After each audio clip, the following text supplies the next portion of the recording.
In the world of crocodiles, size is everything. And this one is an absolute monster. At 6 meters long, he's the boss of a gang of reptilian killers.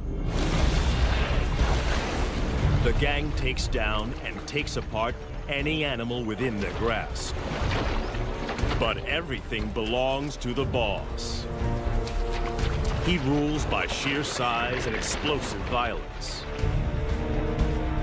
He will maim or kill to keep control. But this year, a young male takes on the brutal hierarchy of the Croc Ganglands.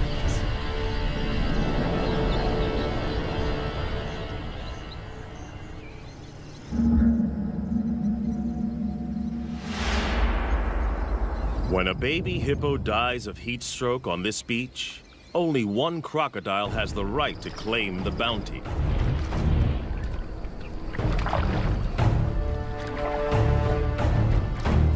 He is the Croc Boss, the godfather of the ganglands.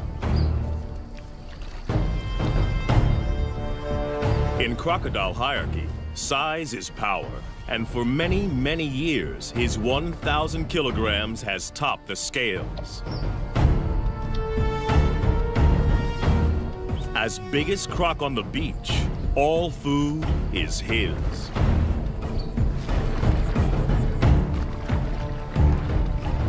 The other crocodiles don't have the power or rank to oppose him.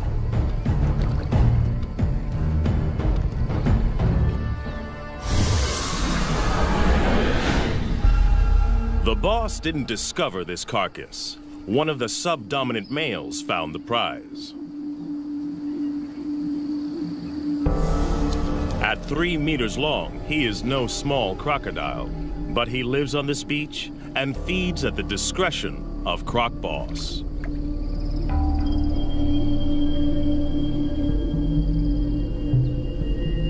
All the smaller crocodiles understand the rules. They only eat if the boss allows it.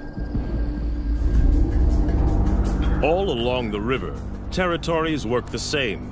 Sections, each as big as 4 Olympic swimming pools, are dominated by a single large crocodile and his gang.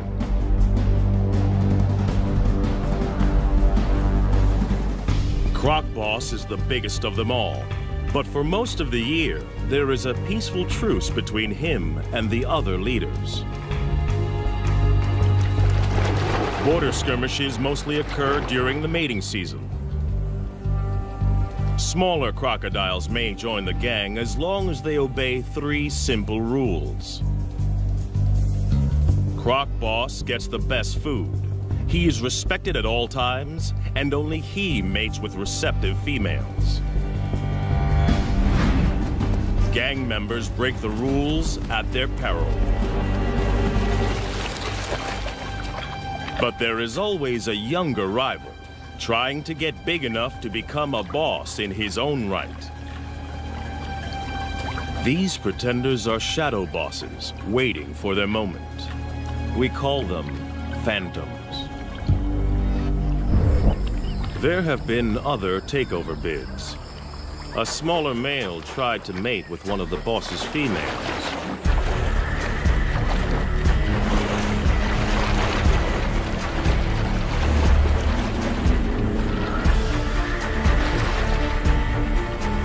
It was a reckless move.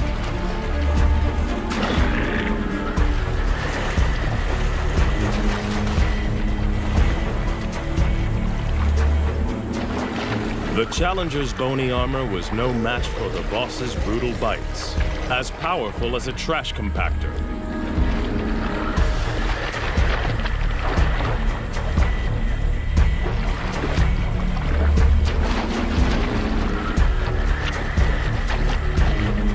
Discipline was swift and terminal.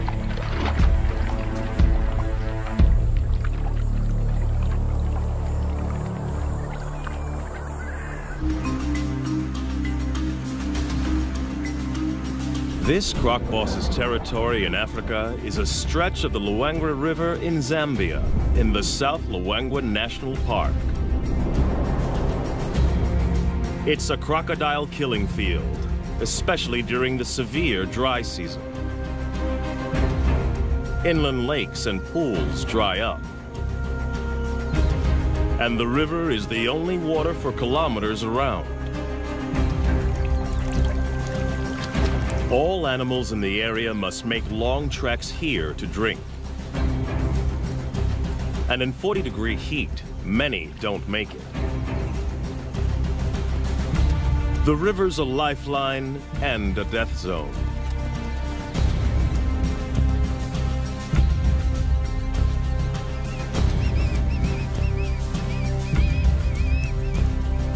For the croc gangs, the living is easy.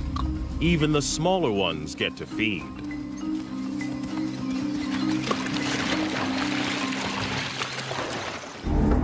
But crocs aren't the only gangs in town. Lions also know the riverbanks are teeming with easy pickings. And they're willing to fight the crocs for food. This puku antelope's caught between a rock and a hard place. After fleeing from the lions, he's stranded on an island in the croc-infested river. He's got to get off or starve.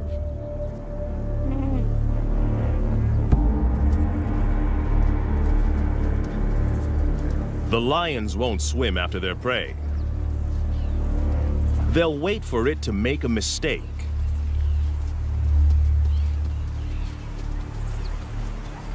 The puku's biggest threat lies in the water. The young phantom is perfectly placed for an attack. Away from the gang, this antelope is his to lose. There's no way the croc can catch the puku on the land. But there's no way the puku can outswim the croc. It's like a game of chess with life and death stakes.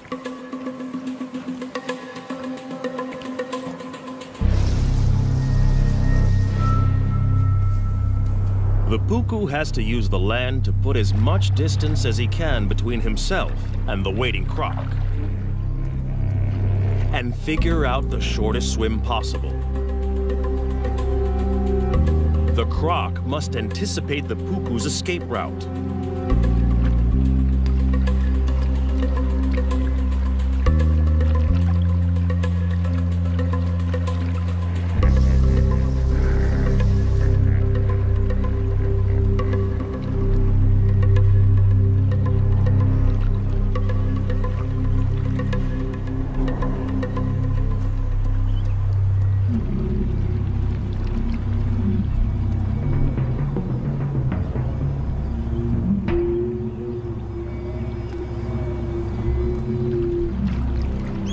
Life boils down to a simple equation of speed versus distance.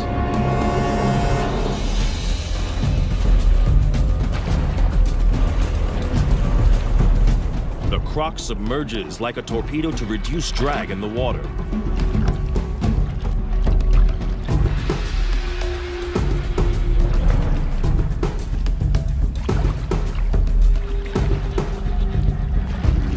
But his top speed of 10 kilometers per hour is not fast enough.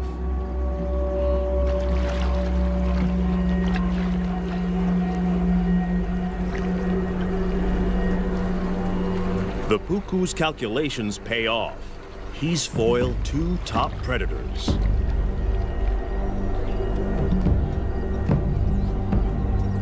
The young croc misses an easy kill.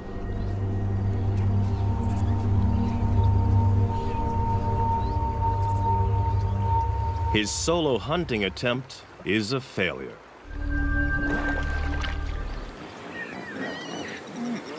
But the dry season has another food bonus on offer. Huge numbers of hippos crush together in the Luangwa's diminishing deep water holes to keep cool. No crocodile, even one as big as Croc Boss, would attack a full-grown hippo.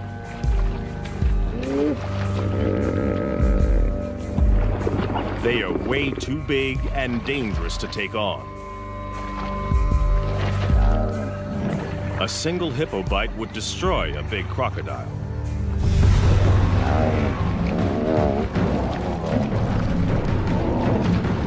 But the crocs don't need to try to kill the hippos.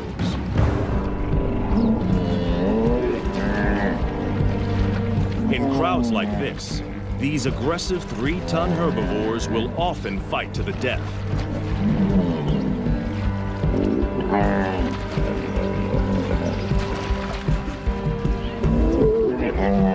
Leaving the croc gangs with a meat bonanza. A hippo carcass is one of the rare occasions when rival gang members join forces. Up to 200 crocs from different factions feed together. In fact, this cooperative frenzy serves a useful purpose. Crocs' jaws don't move from side to side. When the carcass is in water, they need others to pull against to help them rip off hunks of meat. It'll take them less than 2 days to completely demolish a 1-ton hippo. With the most acidic stomach of any vertebrate, crocodiles can digest every centimeter of a carcass. And as usual, the final chunk of meat goes to the croc boss.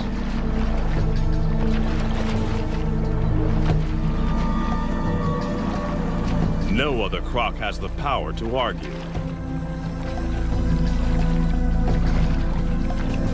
Cooperation is officially over.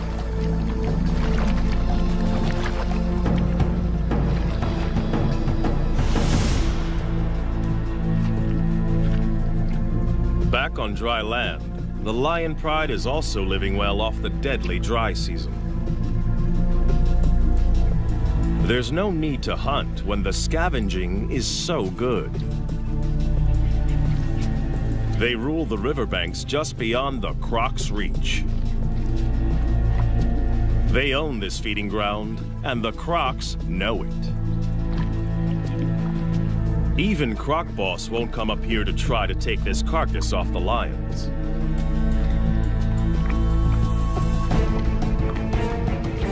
But anything that dies closer to the water is in no man's land, and that means war. Lion versus croc.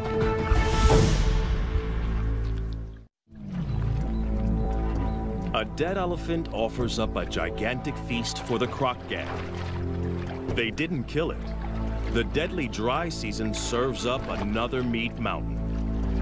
In this brutal time, even elephants are vulnerable. They need massive amounts of water, up to 200 liters a day. If they don't get enough to drink, heat stroke can quickly kill them.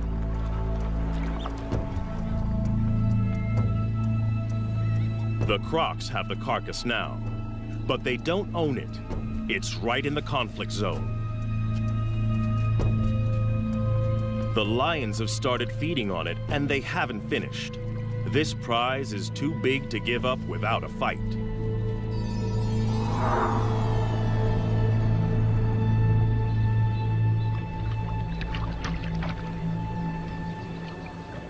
One young male wants more.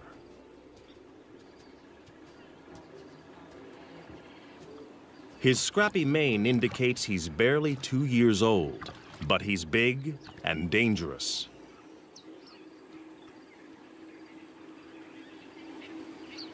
Most of the crocs know to keep their distance. Even this immature lion can kill them. But the inexperienced smaller crocs are willing to take him on.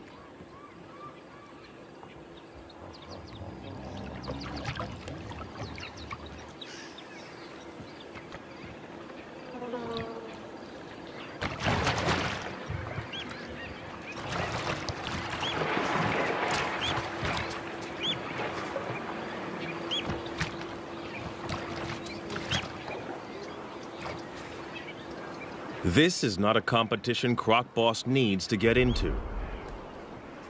The pickings are slim, and if the gang wins, the carcass is his for the taking anyway.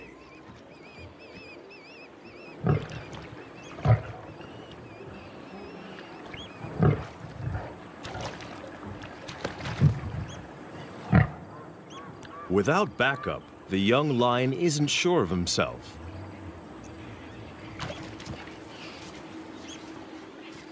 The crocodiles win today.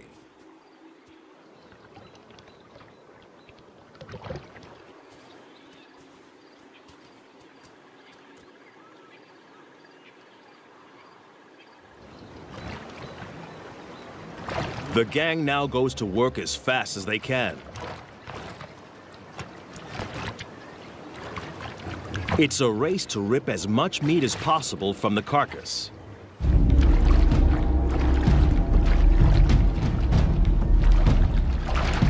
The young pretender wrestles a leg joint away from the smaller gang members. Aggression, theft, and brutality are the ultimate tools for survival. In crocodile hierarchy, bigger individuals are always looking to exploit the little guy.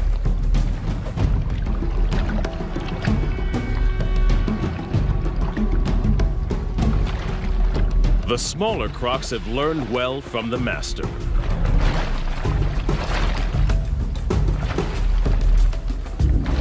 But there is only one master. Croc Boss comes to claim his dues.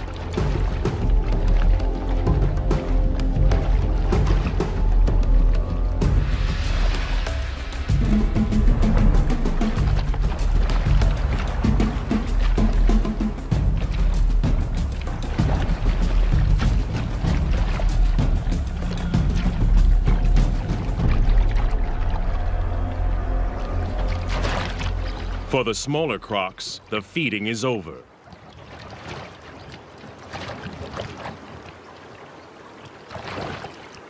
There is no way for the Phantom to mount a challenge.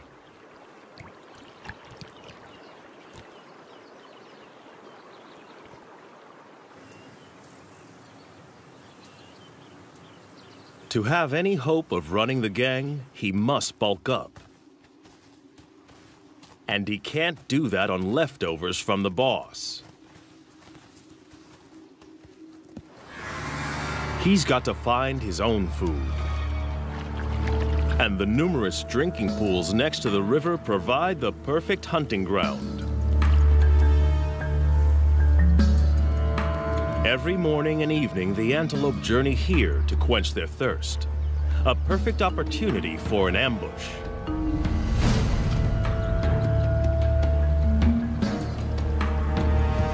But the impala are on high alert.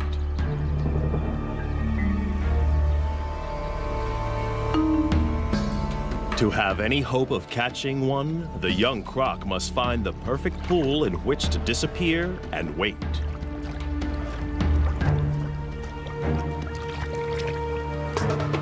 The impala are smart to the crocodile's strategy. They try to drink together where there's safety in numbers.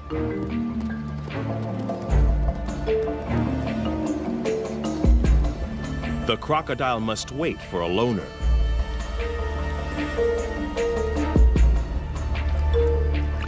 The trap is set.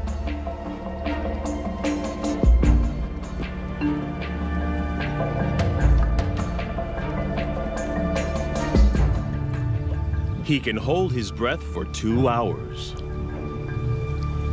And this impala has no clue that below the surface lurks a ravenous crocodile poised to strike.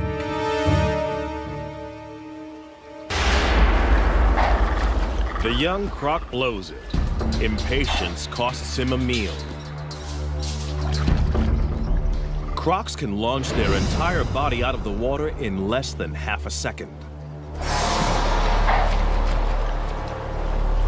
But timing is everything, and he has a lot to learn.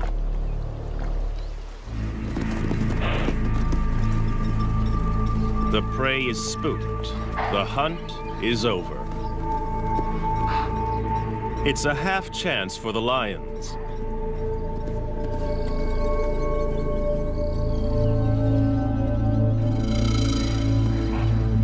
But it's a long chase, too exposed. And they're not that desperate.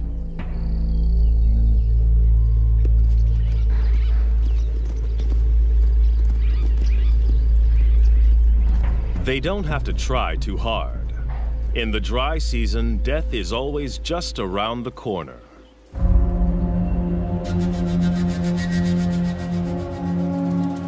After the unsuccessful hunt, the young croc has to recover and recharge his batteries.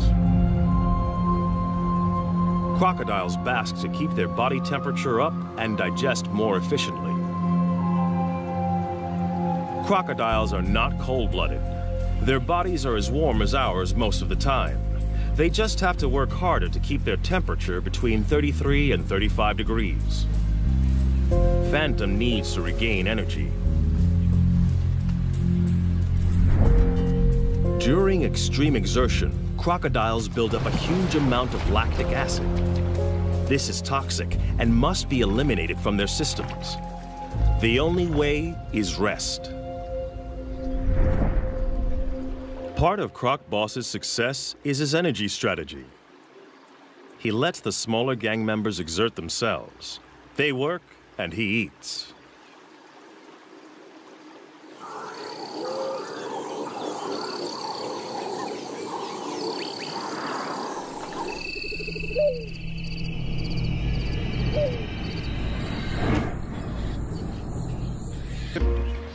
And they have the most unexpected allies.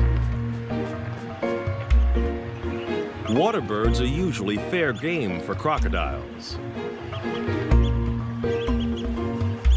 But during the dry season, there's a truce. The birds don't fear the crocs. Instead, they collaborate with them. As water disappears from the inland lagoons, fish become trapped in the shallows. Jammed together, they are easy for the birds to catch. Every attempt nets a mouthful of fish. The crocodiles benefit in exactly the same way and work with the birds to corral the fish into ever tighter spaces.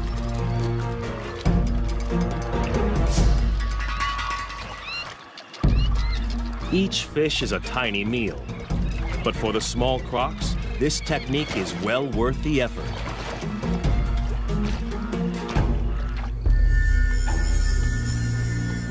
But for a monster like Croc Boss, chasing small fry is a total waste of energy.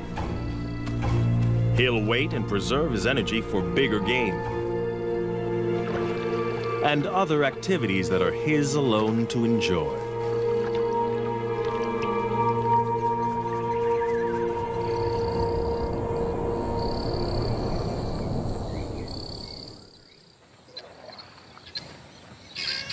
The dry season doesn't just bring a food bonanza. There's an even bigger prize, mating. The ritual begins at dawn. Lifting their heads, the females show submission and look for the most powerful croc to mate with.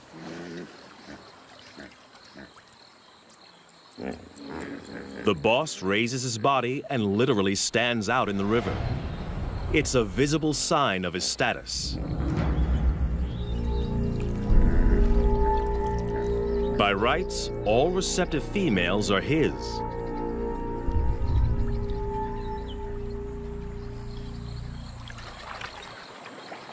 But the young pretender is also drawn in.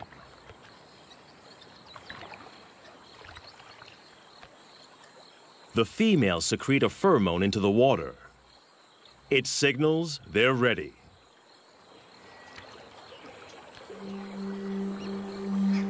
But even the boss must perform before he can mate.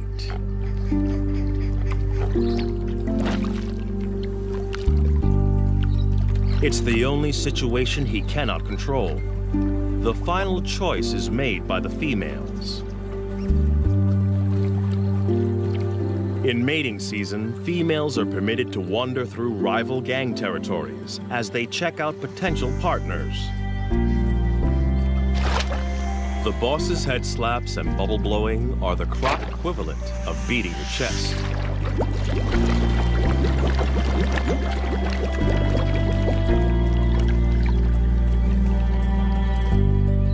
It works.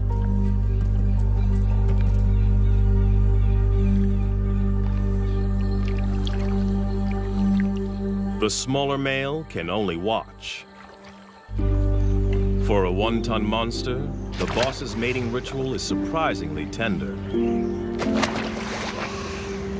He blows bubbles that delicately tickle the female's sensitive neck area.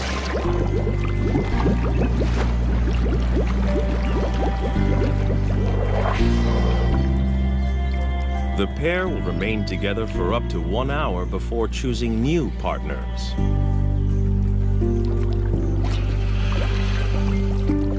But one smaller female is not prepared to wait.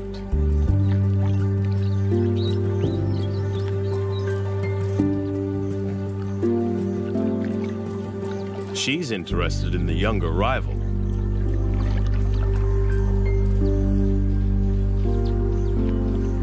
The boss's dance is coming to the end.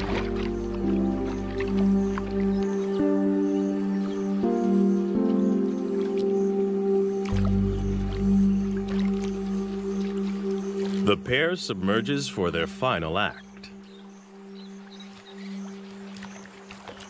And while his leader is underwater, Phantom chances his luck.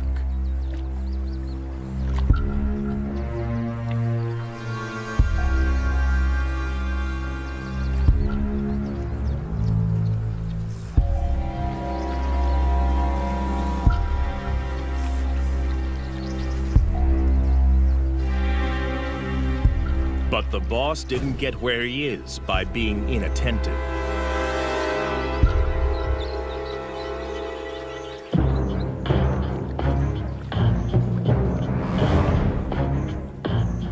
For a junior to mate with one of his females is the worst kind of disrespect.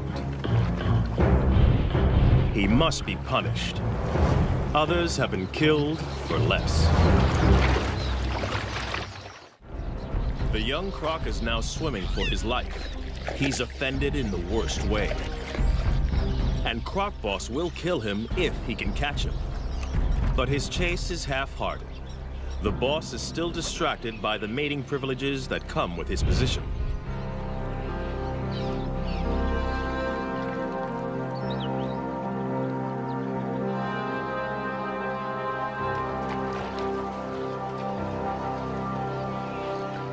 The young pretender gets off with a warning bite.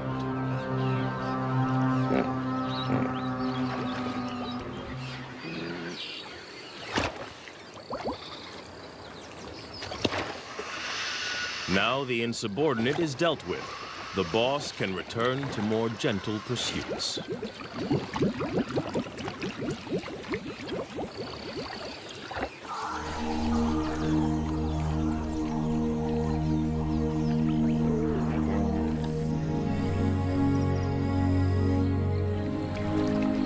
The right to mate is still a long way off for this young croc. He needs to grow. And to do that, he's got to grab every opportunity to hunt.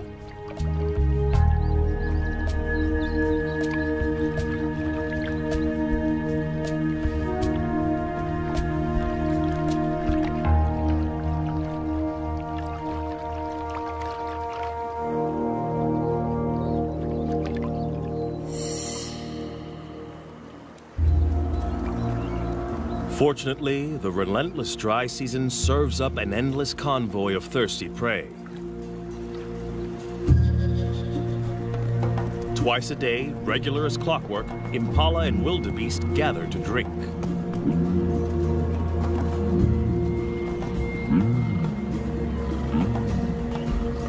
It's another chance to make a kill.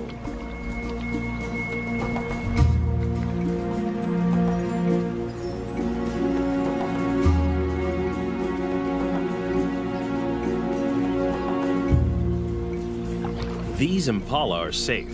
They know exactly where the danger lurks.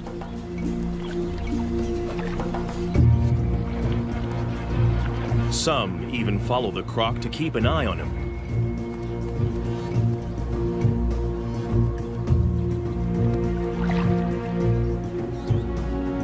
He is searching for the perfect place to spring a trap.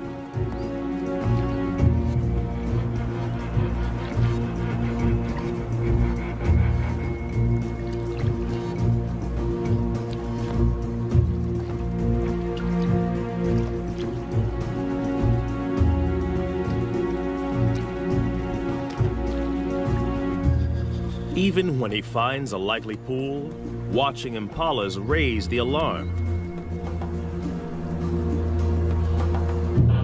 They snort to warn others to stay away from this drinking spot.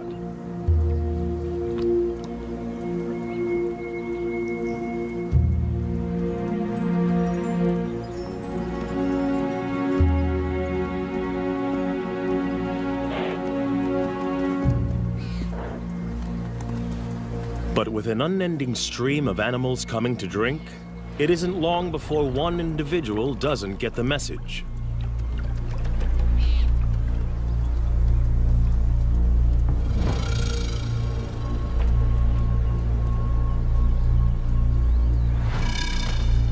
Even though this impala senses something, it's compelled to drink.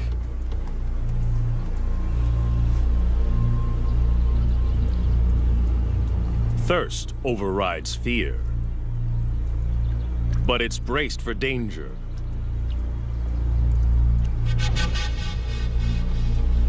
Every muscle is hardwired for escape.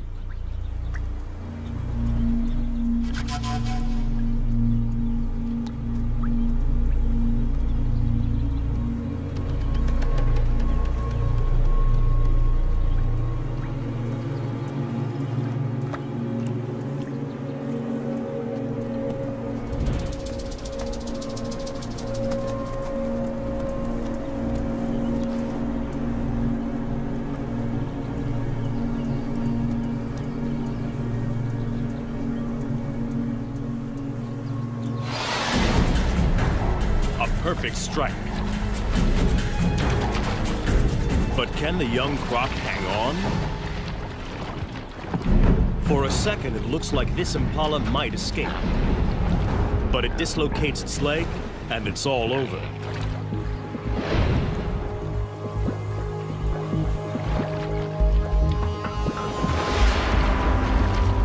The timing of Phantom's ambush was a tiny bit off. He only manages to grab the impala's horn and is forced to bite again. But in the struggle, the impala's leg is tangled in its own horn, and it's all over.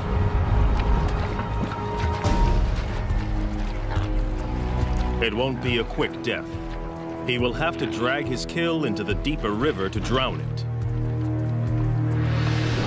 Ambush hunting is what crocs do best. But timing is everything. Phantom's first attempt was too rushed, and he lost his meal.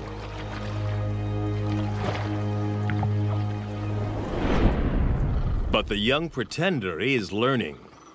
This time, he patiently waited for the impala to make a crucial mistake.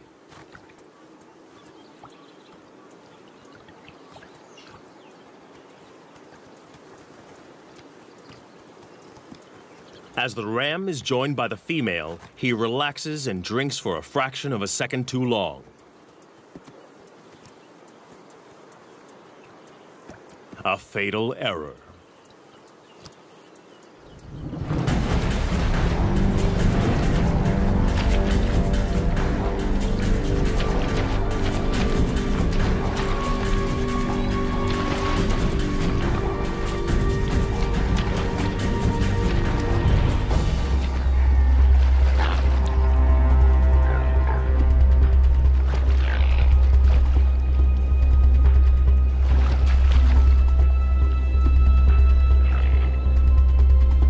But the croc has made a mistake too. His perfect ambush is in full view of the gang. Now he must fight to keep it.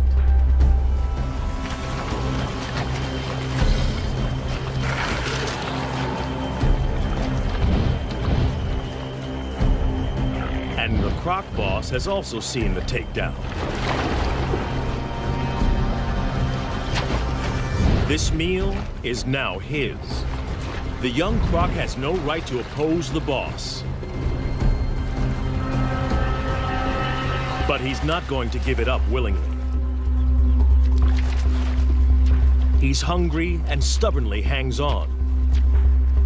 But he hasn't the strength to compete.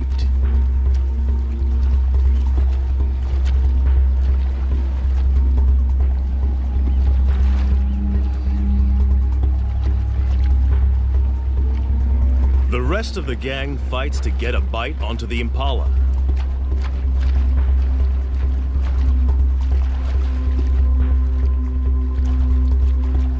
They try to lock on before the boss begins his death roll.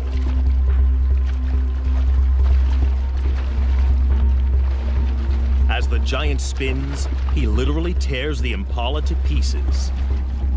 Any of the gang that can hang on may end up with a big chunk of meat.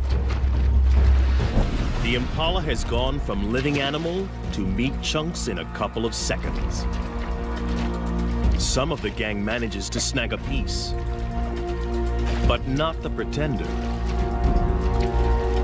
In the ganglands, catching the prey doesn't guarantee you eat the prey. Hunting and fighting are a major drain on a smaller crocodile's energy reserves. Phantom must rest to build up his strength.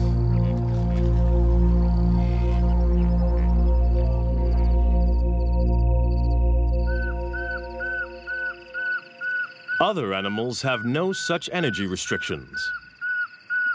Away from the river, the African night hums with activity. For the prey species, the danger doesn't let up just because it's dark. Impala and puku rarely lie down to sleep for more than 10 minutes at a time. There are too many predators on the hunt, so they are forced to stay awake and alert.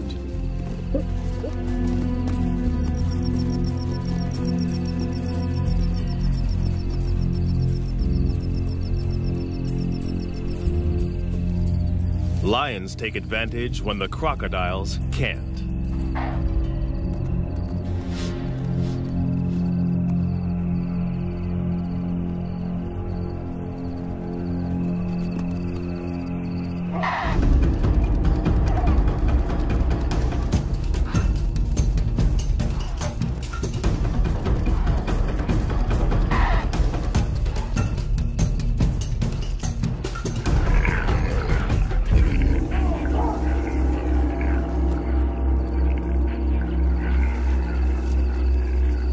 Tonight, a puku loses the battle.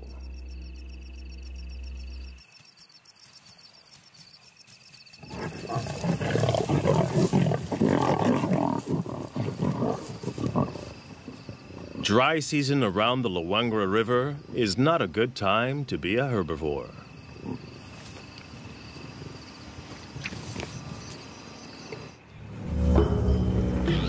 Another day, another death. Another free meal for the croc gangs.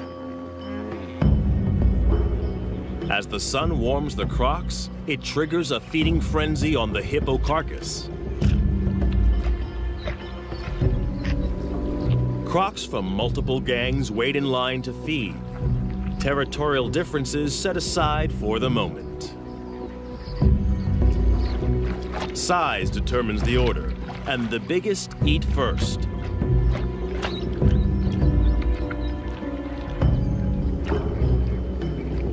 The young pretender and the other smaller crocs must wait.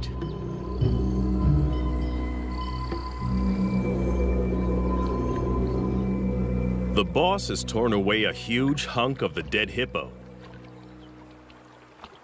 And in a strange twist, he is now being harried by a living hippo. One of the few creatures that can kill a big crocodile. In a bizarre scene, the croc boss is being menaced by a huge hippo as it consumes his dead relative. At first glance, this looks like a challenge for food. But hippos are exclusive herbivores.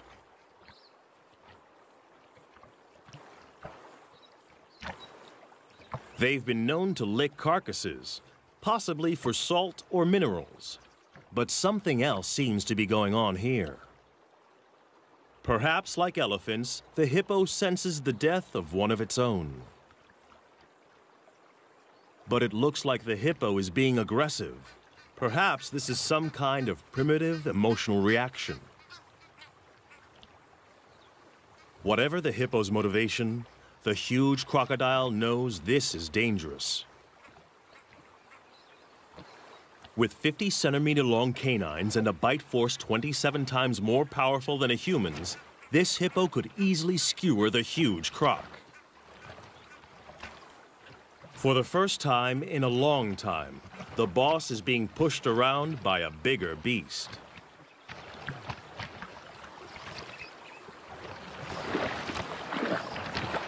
It's time to retreat.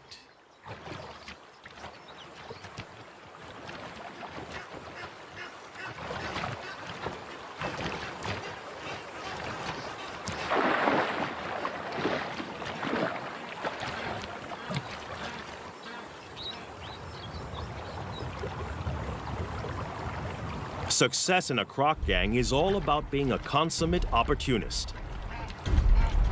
And now the young croc sees an opening. A chance for food. Perhaps the possibility to gain ground in the gang. But the croc boss doesn't share. And this bid for food has been interpreted differently.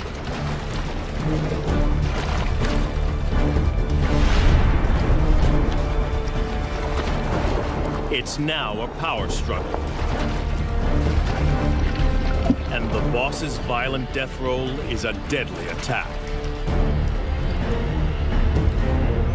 Instant retreat is the only acceptable way out, and the younger croc doesn't take it. This can only end in one of two ways: death or injury to the smaller croc.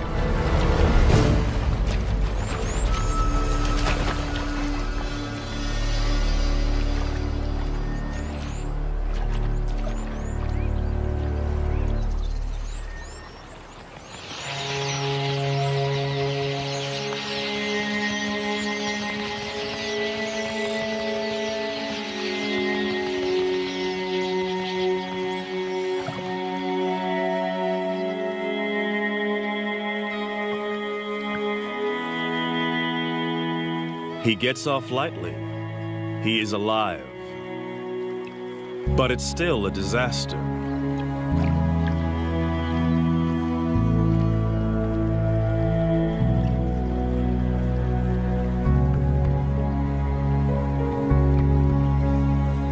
He pays for the transgression with his own flesh and blood.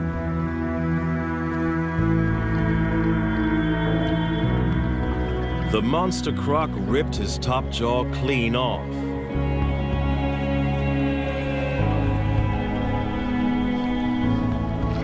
Amazingly, the smaller croc will survive this hideous injury.